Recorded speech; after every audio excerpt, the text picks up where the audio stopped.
nga adlaw mao ang adlaw nga giawhag kita nga magampo sa bukasyon.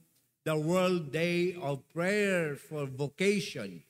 Usa ka adlaw nga hatagan jud nato og dakong pagtagad ang pag-ampo labi na sa atong mga magbalantay sa karnero, mga shepherds. Ilabi na sa panahon karon nga naa kitay bagong Santo Papa, dili lang siya kundi ang tanang mga kaparian, mga reliyoso ato usab nga iampo. Kay unta kami isip pari o ang mga reliyoso magahulagway gayud unta sa pagka magbalantay ni Kristo sa iyang mga karnero ug mga panon. Pero dili lang kini exclusive kanamo. Nindot pod nga diha sa civic calendar atong gisaulog ang gitawag nato og Mother's Day. Kay ngano ang mga inahan hulagway gihapon usab diha sa pagkamagbalantay sa ilang mga anak isip ilang mga karnero. Kita nakasinati sa maong pagbantay, sa maong pag-amuma, sa maong pagpangga sa atong mga inahan. O ang mga inahan karon, ilabi na ang mga bagong inahan, sila usab ang nagaamuma o kamo usab ang nagaamuma sa next generation nga unta mabati ang pagka-maayong magbalantay ni Kristo diha sa inyong mga anak o sa pamilya. So mga kaigsunan, practically, kining maong Good Shepherd Sunday, dili lang sa sektor sa mga pari, reliyoso, inahan baka, practically, alang ka natong tanan kini nga atong pamalandungan, atong aninawon sa atong kaugalingon, aron unta atong mapuy-an. Kanindot nga uban sa maong mithi, kita usab, no, gigiyahan gayud sa Espiritu Santo. Gigiyahan gayud sa mga pulong sa Ginoo nga atong nadungog. Nga diin nagasentro kini nga kung kita mingon nga si Jesus maayong magbalantay, kitang mga karnero, kinahanglan mo alirong diha kang Kristo. Kanindot sa pulong nga Cebuano, no, alirong. Gather around Christ. Nga diha sa maong gathering, si Kristo mao ang sentro, ang maayong magbalantay. Mao nga, uban ni ana, dako kayo ang atong pamalandungon o pangutanon sa atong kaugalingon, ang ato bang pamilya, ang ato bang parokya, ang ato bang katilingban, nahisentro o nag-alirong ba diha kang Kristo. O kaha, lain ang gialirungan nato, lain ang gisentro nato diha sa atong panimalay, sa atong JKK, sa atong parokya.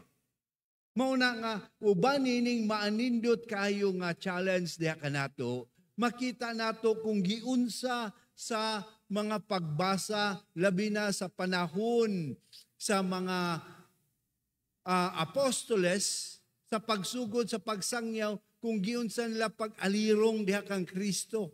Nadungga nato si Barnabas o si Pablo nga niadto sa Antioquia o dito sa sinagoga, ilang giyagyag, ilang gisabwag, ilang mantala ang pulong nga buhi nga gikan o nga mao si Kristo. O ang mga tao nagtapok aron sa pagpaminaw niini.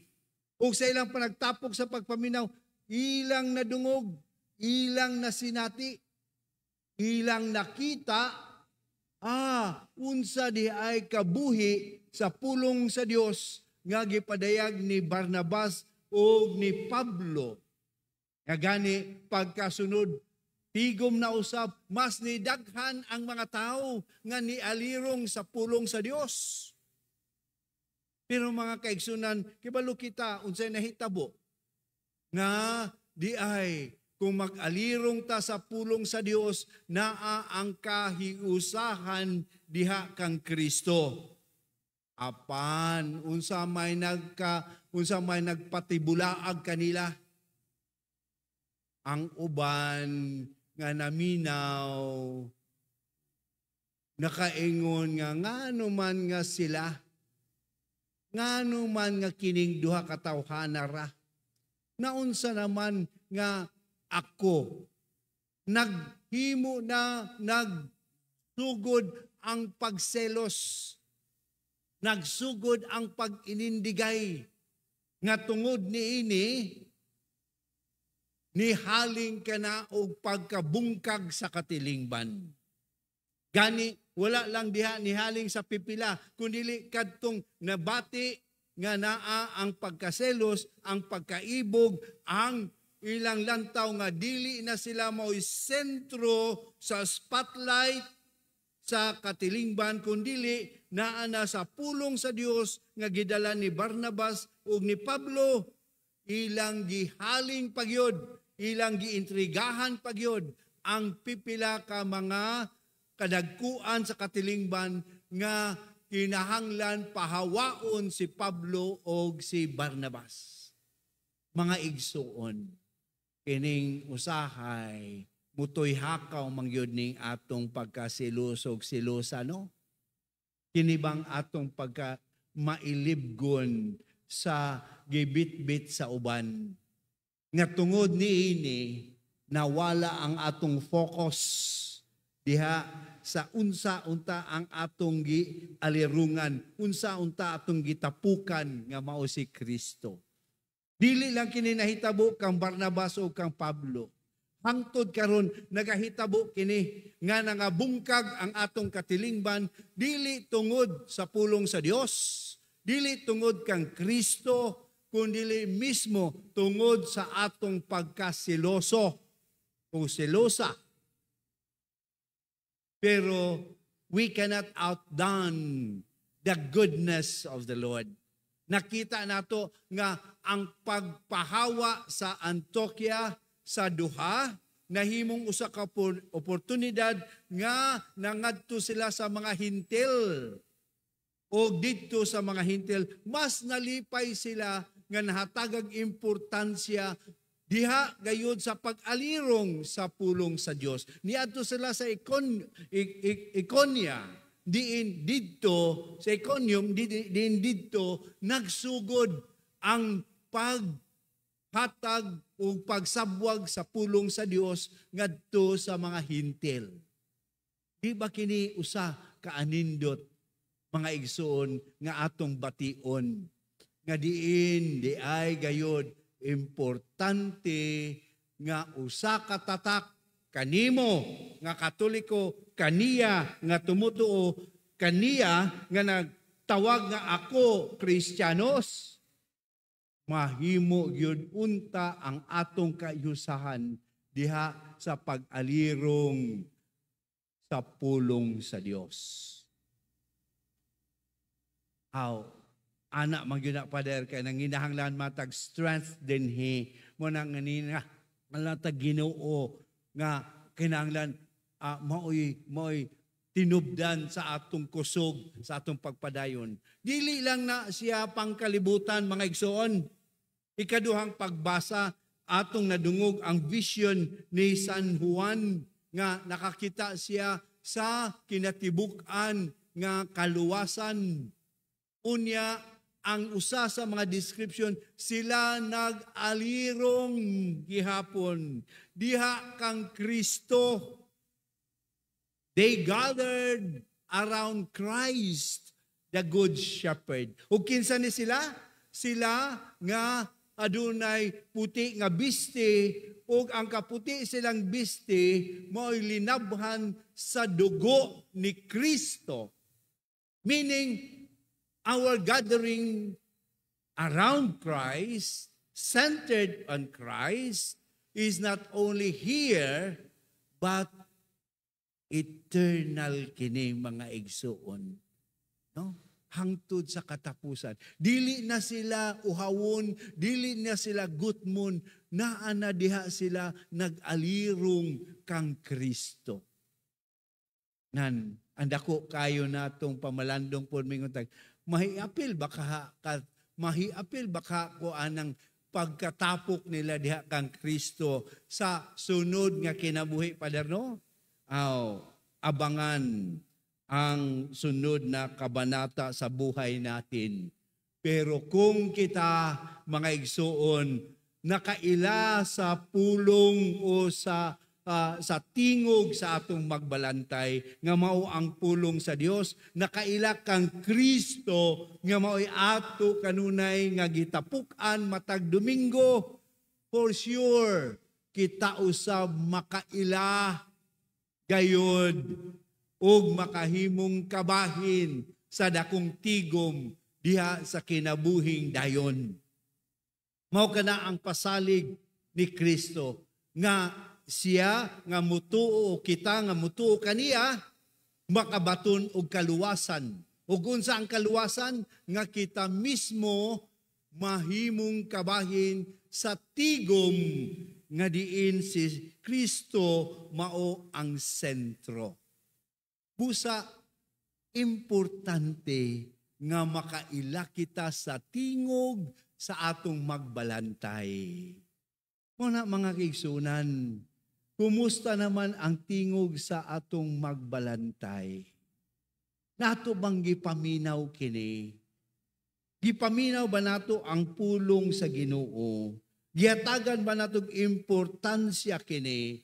Kay dili kini siya usa lamang ka libro. Alang kanato, mao kini ang tingog ni Kristo nga diin unta kita matag karon ug unya mahimong atsyon niini. Mao nga kung kita nakaila sa tingog sa atong magbalantay, kining pulong unta nga atong nadungog matag Domingo, nga atong mabasa diha sa Biblia, dili magpabiling pulong. Kanindot diha sa kinabuhi nga gipadayag ni Jesus, nga nagsugod jud kini diha sa maong pagpadayag nga ang pulong nahimong tao ug nipuyo uban kanato. Amen? Mao man na si Jesus. Diba? Pulong nga nahimong tao. Nan, kini di ang pulong nga atong gialirungan nga mao si Jesus. Kung makaila kita kaniya, dili lang ni magpabiling pulong, kundili mudagayday ngadto sa buhat. Ang pulong ni Kristo, ang pulong sa maayong magbalantay, nahimong buhat sa mga karnero. Maka-apekto gayod diay kanato. Tinuod, Father, naapektuhan kay ko sa pulong sa atong maayong magbalantay nga si Jesus. Nga naman, kahilakgog ko og dugo, pagpaminaw nako. Na-touch jud ko, Father, nga naman, very personal ang dating sa pulong sa atong maayong magbalantay nga mas mao si Jesus. Wow! Sana all. Pero naunsa man kapag ka-touch, naunsa man kapag ka-personal nga nabati ang pulong sa Ginoo. Ang tinuod nga na-touch, ang tinuod nga personal nga nabati ang pulong sa Ginoo. Mudagayday sa atong mga unsa man buhat. Mudagayday sa atong kinabuhi. The Word was made flesh on us. Diha sa atong paglihok sa kalibutan. Ngang tinuod yun ay mga igsoon nga nakaila sa pulong o nakaila sa tingog sa atong maayong magbalantay, mupuyo sa maong pulong nga iyang nadungog. Ug kana ang challenge kanato. Diya sa atong kinabuhi, isip mga karnero. Muna nga ang atong una nga lantawon Nakadungog ba kita sa tingog sa atong maayong magbalantay nga mao si Jesus? Check. Yes. Kaduha, di dagayday ba sa atong kinabuhi ang atong nadungog nga tingog sa atong maayong magbalantay? Diha sa atong ebanghelyo mga igsoon, no? Giklaro ni Jesus, ang akong mga karnero unsa mamati sa akong tingog. Mamati sa akong tingog. Ugma mga igsoon. Eleksyon na. Kinsa mang tingog inyong ipamati ugma. Kadtong naa sa mga trumpa o mga kanta, no? Nga nagsuroy-suroy sa atong katilingban. Kinsa may kinakusgang tingog nga atong pamation. Ang tingog ba sa ayuda? Ang tingog ba sa kwarta? O ang tingog gayod sa atong maayong magbalantay? O di man siya kandidato, Pader. Saan man ako pagkadungog siyang tingog? Kinahanglan, usa siya sa basihanan. O kini mao gayod ang basihanan nga ang tingog niya mo'y atong madunggan nga mao'y basihanan sa atong paghimo sa pagbuto ugma. Wa lagi ko'y nadungog, Pader, asyaro. Nabungol na ka. Tingalig na alihan na og sobre ang imong dunggan. Kulituga pod ang imong konsensya. Kay tingalig gibalot na sa kwarta. No? Nga di ay ang tingog kung atong paminawon.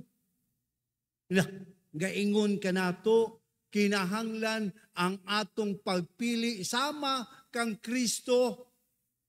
Nga di ay ang iyang tingog mao gayud nga ang iyang paghatag sa kaugalingon ngadto sa uban. Busa ang akong pagbuto, dili pagbuto kung kinsay akong gusto. Ang akong pagbuto, unsay maayo, alang sa nasod. Bisan og di nako gusto. Kabahin ba na? Kay kibaw nang nangandam na mangyod mo. Pero i-challenge ko lang na, kanang maong bahina, mubuto ka ba para sa imong nasod o mubuto ka lang ba para sa imong gusto? Sa imong kaayuhan, sa imong kaugalingon nga nadawdaw diha sa katilingban. Musakripisyo ba ka sa imong gusto alang sa kaayuhan sa uban? Ato nga ninawon.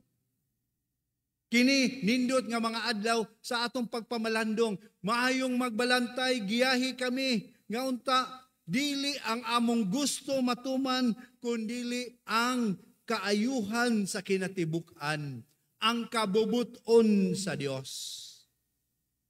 Giyahi ako nga sa akong paghimo karon sa listahan, di lang ko mangupya kung unsay gilista sa akong silingan, kay tingali gastang utang ako pang makupya. Kundili unta dasiga ako sa imong mga pulong sa pag-ingon nimo nga kumusta naman kining pulong sa akong gimando kaninyo. Higugmaa ang Diyos labaw sa tanan. Ang kanabang korupsyon iya sa Diyos. Unya, nganong gusto man tag korupsyon? Ang kanabang pagkahubog sa gahom sa mga kandidato, timailhan ba kana nga iya sa Diyos? Kinsa mas mga kandidato nga nahubog sa gugma sa Dios. Kadto siguro si Kuan Pader kay nakit-an man ako ni Simba.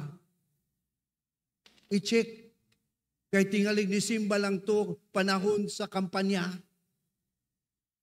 Ug human sa kampanya, di na makita.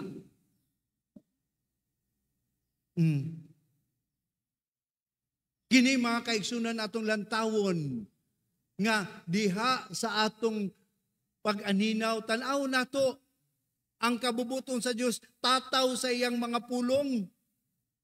Nga ang pulong ug buhat ni Jesus ang atong maayong magbalantay. Mao'y basihan na nato sa pagpili. Dili tung unsay gusulti sa atong barangay captain, sa atong manager, sa atong principal, o sa atong mga pare. Daghay mingon, Pader, kapoy man na, Pader.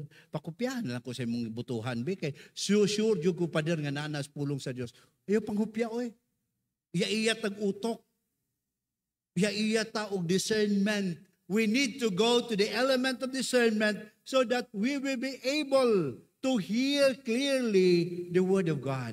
Kung saan man ang discernment, Father, una, adto ka sa imong kaugalingon nga kahilom.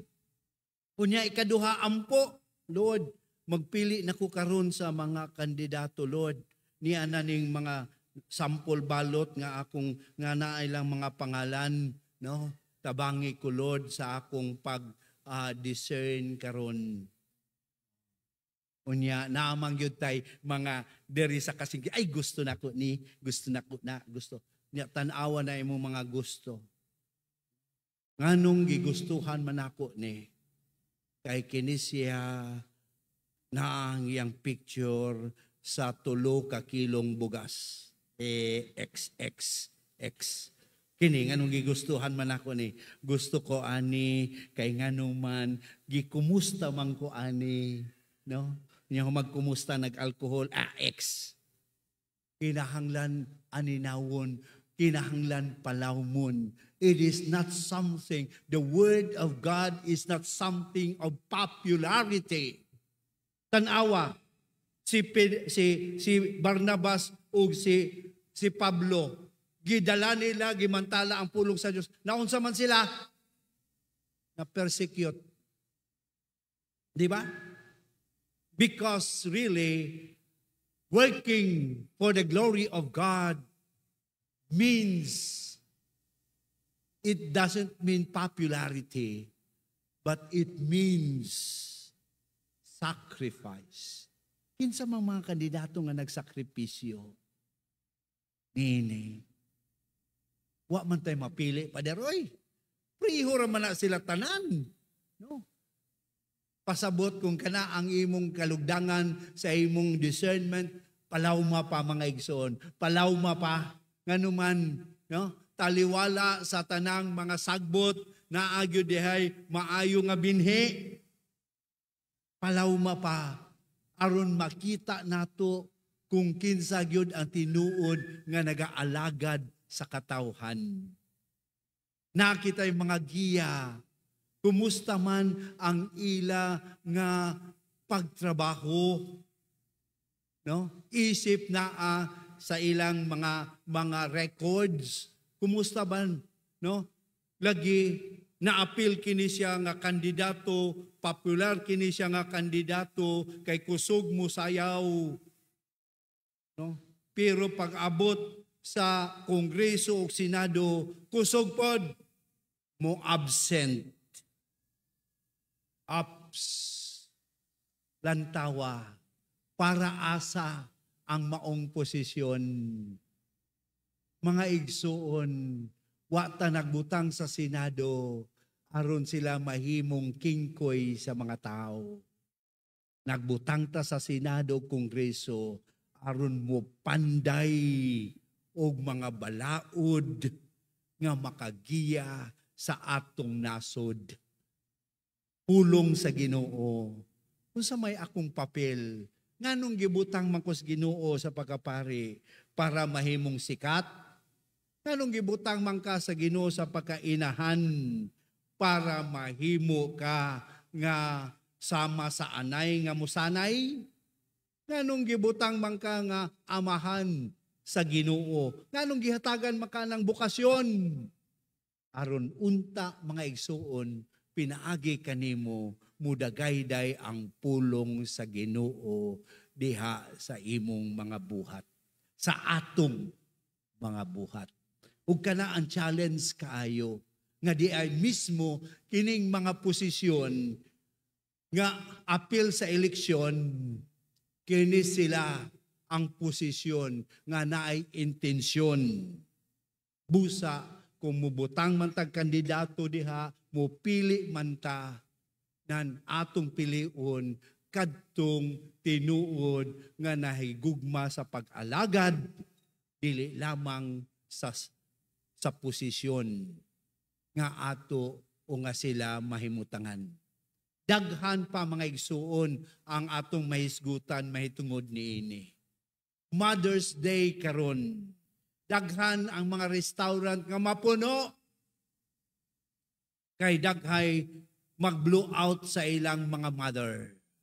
I would ask you, make a blowout not only to your personal mother, make a bash, a blowout to your motherland. Ang atong inahang nasod, atong panggaon, dili nato pasagdan. Kung gipangga nimo ang imong inahan nga maoy naghatag ug nag-amuma kanimo, panggaa ang imong nasod kay mao kana ang kabahin sa imong pagka-Pilipino.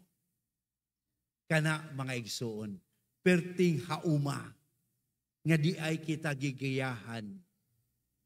Muna nga kanindot nga dili lang kita gigiyahan sa pulong sa Dios, gigiyahan kita sa Espiritu Santo. Gipakita kita ang kining mga leaders nato, no, nga mga cardinals niadtong niaging semana, giunsa nila ang sincerity of voting para pagpili sa atong Santo Papa nga si Pope Leo XIV.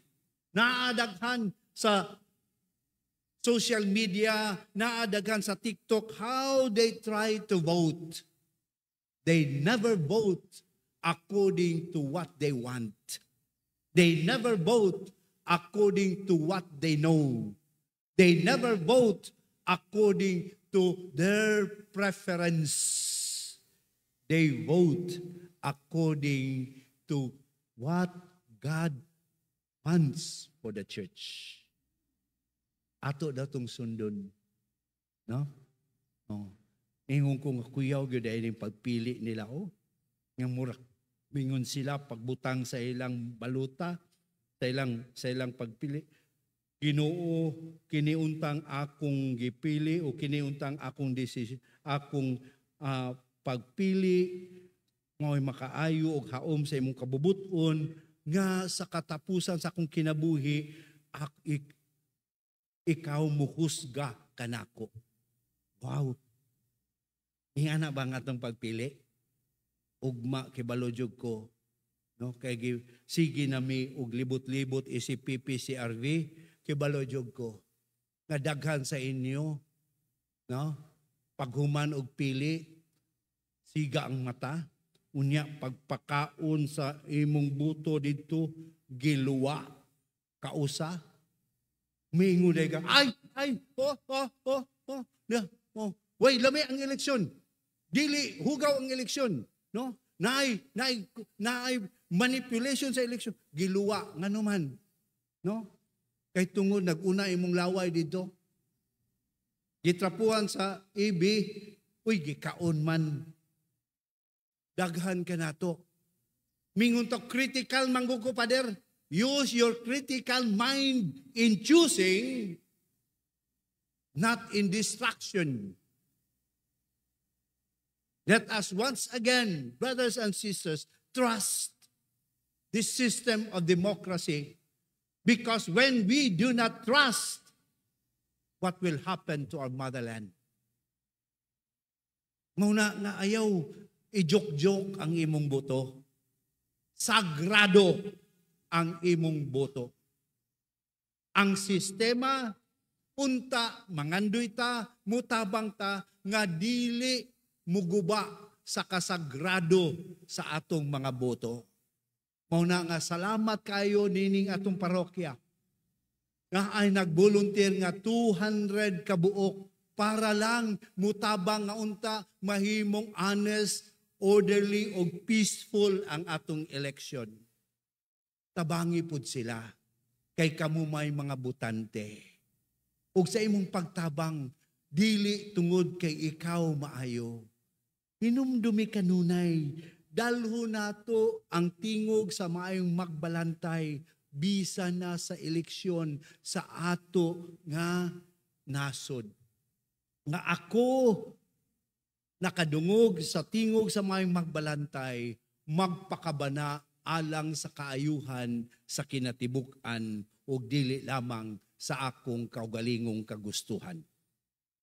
Mao ni mga igsoon nga karong alas 9 ato silang i-send forth, iampo nato, no? Kay sahay in town, no? Ang daghang mag-volunteer, no? Kanang mga batan-on.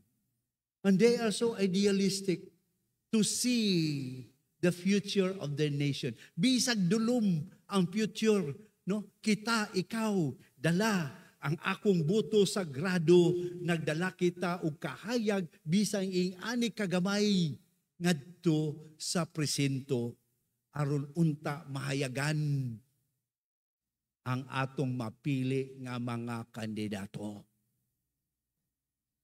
Kinahanglan magsugod ang change sa akong kaugalingon. Ayaw lang sige, dili lang ta sige tudlo sa mga naa sa gobyerno, kundili sa atong kaugalingon, ug sugdan kini, ugma pinaagi sa imo nga katungod sa pagpili sa kinsaman ang mudumala sa atong nasod. Busa, atong iampo karon nga unta, ugma, mahimo usab nga tinuod, pagdagayday, sa tingog sa maayong magbalantay, ngadto gayud sa atong mga buhat, ngadto gayud sa atong mga kamot, ngadto gayud sa atong kinabuhi. Hinaot paunta.